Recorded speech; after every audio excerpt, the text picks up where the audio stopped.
Good morning and welcome to Sunday Special of Dr. Lamba introducing Sikhism. Guru Gobind Singh, the 10th Guru who framed the concept of Khalsa and executed it, wrote a complete additional book, Dasam Granth, which is as important as the Guru Granth and is of the same level, or maybe different because it's one man's creation. And Chaupai, which is also referred to as Chaupai Sahib, it's also called Kaviyo Bach Benti Chaupai, is a hymn by Guru Gobind Singh. It is the 404th Charitar of the Charitropakhyan of the Dasam Granth. And it's a part of the Sikh Nitnem. Yesterday, our friend Singh Jaspal commented that he reads it twice a day. It's one of my favorites as well. And it's a great invocation. As I said, Chaupai begins after the 404th Chitra, with two massive battles between the later Mahakal and the devil. This is narrated. So it was a fight between the demons and the angels, including Mahakal, the god of death, and the struggle of the goddess that was born as a result of the first battle, and her quest for the acceptance of the Supreme Being by her abandoning all worldly desires. And that desire is fulfilled, is illustrated this way. Now, what is a Chaupai? Chaupai is a quatrain verse of Indian poetry, like we have in the stanzas of 4 lines. This Chaupai was a quatrain, 4 lines, and especially in the medieval poetry, Hindi poetry you have read, you would find Chaupais. And not only that, all the religious leaders, whether it was Tulsidas who used it in Ramchatramanas and also in Hanuman Chalisa. So this was a standard form of poetry. 4 lines, rhyming, and then the crescendo going up. And this Benti Chaupai, Benti is a prayer, consists of 3 parts: Kaviyo Bach Benti Chaupai, Arel Chaupai, Savaiye, and Dohra. Now, Kaviyo Bach Benti Chaupai is normally referred to Chaupai in short, and that's what I'm talking about. As I said, it was combined. Look at the way it was written. It was written, completed rather, on Sunday, the 8th day of waxing moon, called Ashtami Hindi. So, and Ashtami, if you know, is a very, very sacred day. We know Janmashtami, Krishna's birthday, Durga Ashtami. So all Ashtamis are basically deemed to be very, very sacrosanct. And Chaupai Sahib was completed on Ashtami. This is when the waxing moon faced the 8th day of the lunar month in 1696, compared to the Indian calendar called Vikram Seer. It was 1753, and this was at that time, and we say, and it mentions Sabat Sakat Sahas Badi se, Ardh Sahas Fantin Kahi je, Bhadav Sadi Ashtami Ravivara, Ti Sadr Granth Sudhara. So Guru Gobind Singh himself writes that he completed on the Bhadra month, Ashtami, Ravivar, that is Saturday. And this was completed on the banks of Satluj, sitting on a river, on the bank of a river, enjoying the fine murmur of the water, the breeze blowing softly. And Bhadra, if you know, Sawan Bhadra, these are the monsoon months. and the river was turbulent, showing the turbulence in the mind of the writer, the Guru Gobind Singh, who wanted to convey the turbulence in the minds of the people when faced with momentous floods, and then they seek the help of God. The very opening is great of this. The very opening. And this hymn offers one, a protection and security. The whole thing is seeking the help of God, seeking protection, seeking security, peace of mind, success, victory, destruction of the enemies. And that's why most of the Sikhs recite this Bani to gain spiritual safety and defense. It begins with Hamri karo haath de racha, Puran hoye chit ki icha, tab chandan man rahe hamara, Namaskar hai tai hamara. So he prays to God, fulfill our desires. Hamri karo haath de racha, protect us. Puran hoye man ki icha, whatever my desires for it. And then he goes on and on. And the purpose is to gain self-confidence that with the blessing of the God and with the protection provided to me by God, which shall be my armor in my fight. The fight can be common fight. It need not be on a battlefront where you are fighting with the swords and the guns. It can be your everyday life, because each moment of living is a time of struggle. And if you look at it, it was completed in a Gurdwara called Badur Sahib. At that time, the Gurdwara was not there. As I said, Guru was sitting on the banks of river Satluj. But now there is a Gurdwara, Badur Sahib, and it was written. And the proof is there. Some people say, no, it was not written by Guru Granth, was not written by Guru Gobind Singh, but other people do it. Now this is basically the second most important aspect, because it's the prayer.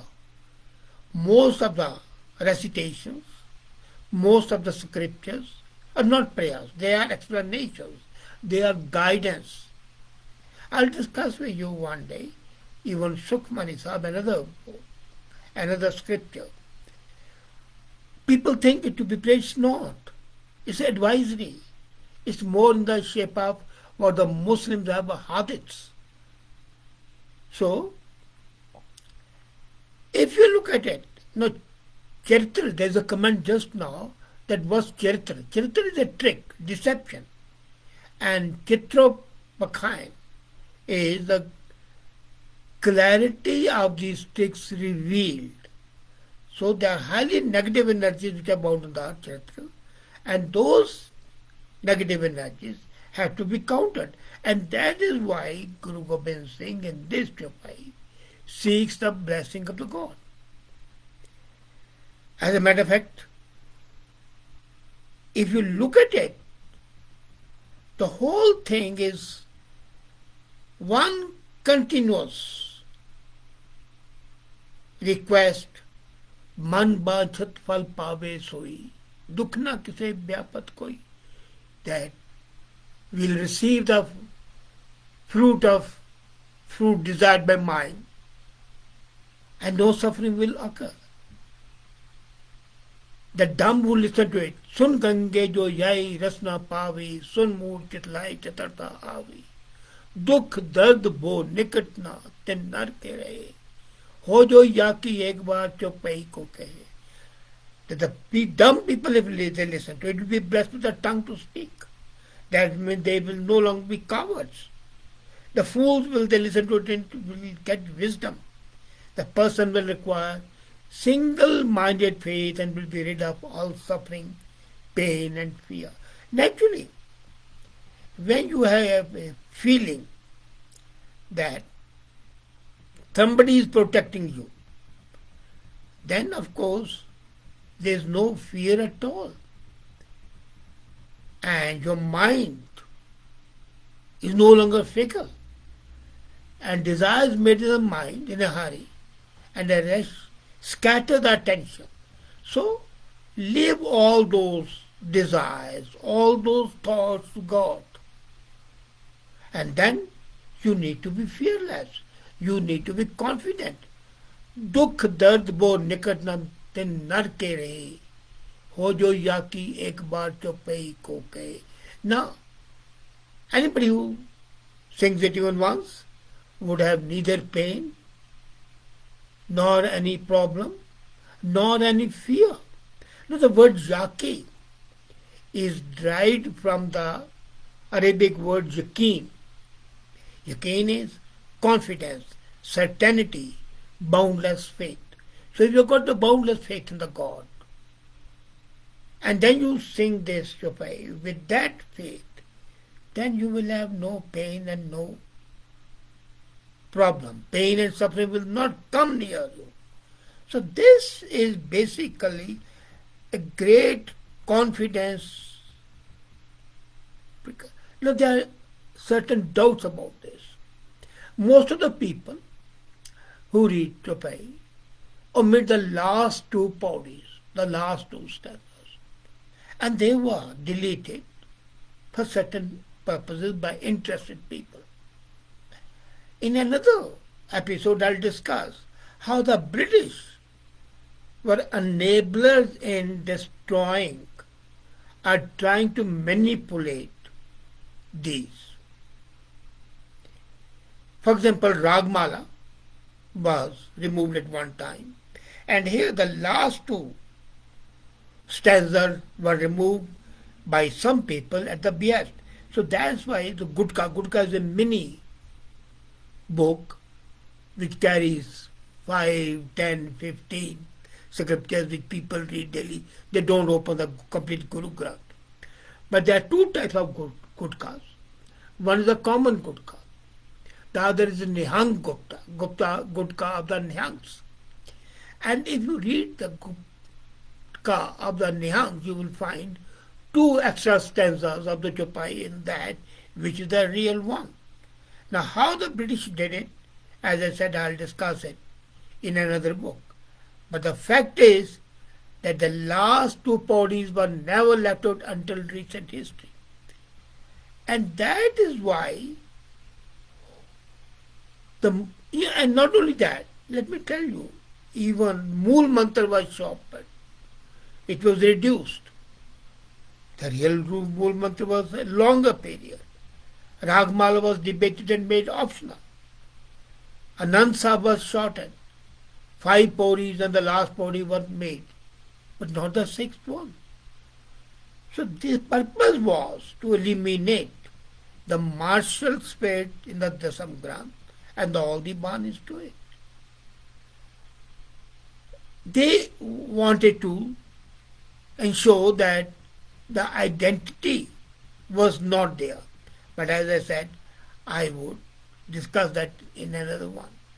Now, if you look at it, the Chaupai, as I said, is not ending where popularly people think it to end. The last pauris, we all know that Tat Prasad Savai has 10 pauris, Anandpur Sahib has 40 pauris, and the last two pauris can be compared to the last two pauris of Japji Sahib, ending at 36 pauris and a full 38, and reading Shlok at the end. So it's difficult to justify not reading the whole of it, because until you follow it, you will not be able to understand and appreciate it. More than customary is, nowadays what's happened, it's customary to read Savaiye and Dora to finish the Bani. As a matter of fact, Savaiye and Dora are complete titles, and they are compiled onto Chaupai from another part of Dasam Granth. This is similar to Rehras, where we have Shabads from different places in Guru Granth put together to maintain Rehras. Rehras is the evening prayer. But if you look at the Guru Granth, read it thoroughly, Reras per se doesn't come as a separate one. But what was done was that the various symbols were compiled together to make Reras. Now, what is a complete section of Chaupai? I am going to tell. First is Kaviyo Bach Benti Chaupai, then aerial Chaupai, which follows Benti Chaupai, and the short stanzas are conclusive to the Chaupai. And this Chaupai was written before Zafarnama, and then Savaiye and Dorasa. So, in the beginning, the most powerful compositions are there, and the last two paudis of Chaupai contain a lot of power. The first 25 paudis of Chaupai Sahib are seeking the blessings of the God all the time, health, sport. The last two paudis are affirmation of the owning the blessings. And the last line, Guru Gobind Singh gives his guarantee to the reader. Man fachat fal paye soi, dukh na tise vyapar koi. He will obtain the fruits of the mind, who will read and listen, and no suffering will happen. So this is the sonum bonum. So the last two pauris basically are the complete essence of the complete Chaupai. Now personally, as I said, I love this. And when I read it, even yesterday, I'm agnostic, I don't study, but the lyrics, the alliteration, the crescendo, the musical quality, the melody, the rhyming, and the build-up slowly.